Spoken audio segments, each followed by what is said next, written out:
package of EU energy directives of 2003, which introduced the concept of legal unbundling.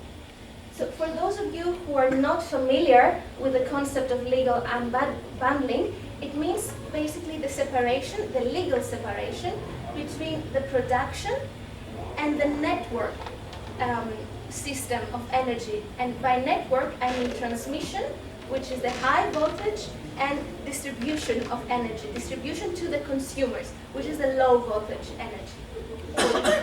However, the Dutch legislator went beyond the secondary legislation of 2003, and they adopted an ownership unbundling, meaning complete ownership separation between the production and the distribution.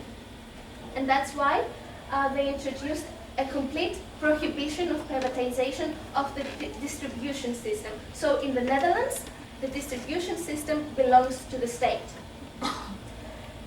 Three companies, which in the past they used to be vertically integrated, meaning they were active in the production, the transmission, and the distribution of energy, Essent, Eneco, and Delta, they challenged this legislation, and through a preliminary ruling procedure, the European Court of Justice was asked to appraise the compatibility of this legislation with the free movement of capital under Article 63 of the TFEU. This is one of the fundamental freedoms. Well, they say that it is the ugly duckling of the internal market because it is relatively underdeveloped.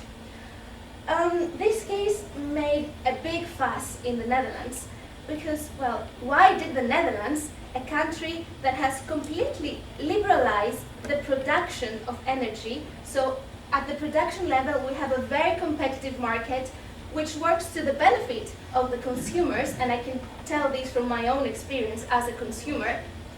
Why did the Netherlands decide to prohibit the privatization of the distribution system?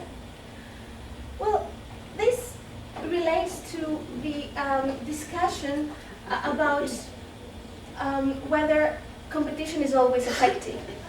Well, there are some arguments that say, for example, that privatization is not desirable when we have the fulfillment of social objectives.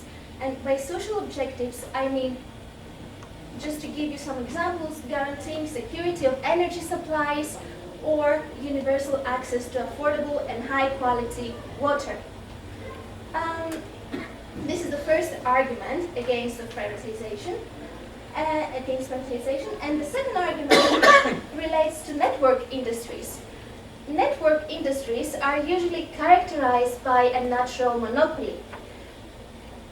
And competition in a natural monopoly is not always effective, and sometimes it is even unfeasible.